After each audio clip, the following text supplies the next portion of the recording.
In a prosperous town of Uluwu, there lived a handsome young man named Imole. He had a charming smile that could sweep any woman off her feet. He was so good with words and love rhymes that could cause a woman to land on his bed. Imole had always been a master of manipulation. His charming smile and smooth words had earned him a reputation in Ulu, a small but prosperous town. His targets were always rich, single, and desperate women, eager for the companionship of a man. Imole posed as a man from an influential family, making up tales of wealth and power that interested his victims. Once he had their trust, he would swindle them of their money and move on to the next. But Imole's luck ran out when he met Adeshewa. She was wealthier than any woman he had ever encountered, and his greed consumed him. He saw an opportunity for a greater fortune and planned to woo and deceive her, just as he had done with the others. Adeshewa, however, was no ordinary woman. Unknown to Imole, she was a ritualist with dark powers. Imole had a terrible plan to swindle Adeshewa of her fortune, so he proposed to her to be his wife. Adeshewa, who was in desperate need of a groom, did not think twice and said yes to his marriage proposal. Their courtship was swift. Adeshewa, charmed by Imole's poetic words and handsome face, agreed to marry him, but on her own terms.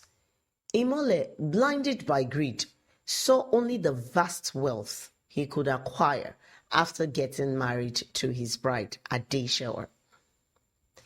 After the marriage, they had their honeymoon in a 5-star hotel, which was the most expensive in town. A few months later, Imole's marriage to Adeshewa became a nightmare. Imole found himself bound by her will, forced to perform every household chore with a smile.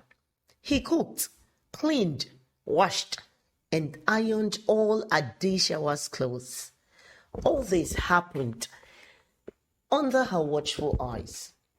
The once proud man was now a humble servant. His spirit was crushed by her dominance. Adeshewa always takes delight in displaying her control over her husband to her friends. She will often invite her friends over to witness Imole's submission to her. They marveled at his loyalty, envying the power Adeshewa held over him. The community began to burst with gossip about Imole's transformation. How had the Prince Charming become so humble and submissive?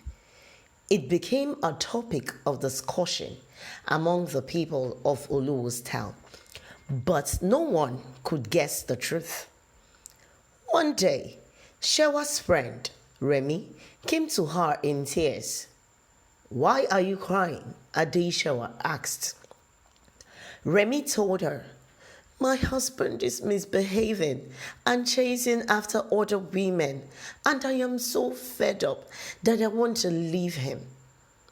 Shewa, ever the confident and cunning woman, consoled her friend. She advised Remy not to leave, but to take control instead. From a hidden drawer, Shewa produced a small container of a substance that resembled salt. "Add this to his food," Shewa instructed. "He will become as loyal as a dog." Desperate and hopeful, Remy followed Shewa's instructions. The effect was immediate and astonishing. Her husband, who was once wild and unfaithful, became docile and obedient. Overwhelmed with gratitude, Remy visited Shewer. Thank you so much, my friend. What you gave to me really worked like magic. Now my husband is so submissive. He does whatever I tell him to. You're really a friend indeed, Remy said. Meanwhile, Imole continued to toil under Shewer's commands, unaware of the dark forces binding him. His life, once a series of conquests and deceit, was now a monotonous cycle of chores and humiliation. Shewer's dominance was absolute. Her control was unbreakable, or so it seemed. One evening, as Imole scrubbed the floors, he overheard Shewer and her friends discussing the magical substance she had given Remy. His mind raced. Could there be a way to break free from Shewer's grips? His instincts for survival kicked in, and he began to formulate a plan. Imole knew he had to tread carefully. Shewer was powerful and cunning, and any step could lead to even harsher punishment. He needed to find out more about the substance and how it worked. Over the next few days, he watched and listened, gathering pieces of information whenever Shewer and her friends discussed their secrets. As he waited, Imole started to feel a little bit hopeful. Maybe, just maybe, he could find a way to outsmart Shewer and get his freedom back. The journey ahead was very risky, but Imole was determined. The clever tricks he used to fool many women would now help him to fight back against the woman who had trapped him. The next part of his plan needed him to be very patient and careful. Imole had to wait for just the right time to take control. He knew that moment would come, and when it did, he would be ready to stop being a servant and get his life back, no matter what it took. One evening, he overheard a bit of conversation that gave him a clue about the mysterious substance. Shewer talked about an old Baba who lived deep in the forest, a man known for his powerful mixtures. Imole knew this was his chance. If he could find the herbalist, maybe he could stop the substance or even use it against Shewer. But would Imole's plan work? Or would Shewer's dark powers be too strong for him to beat?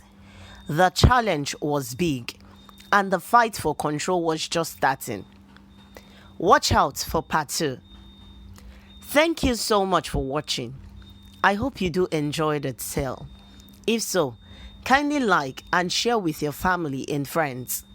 Please leave a comment on it and do subscribe to this channel and turn on the notification bell for more enchanting tales like this. Goodbye.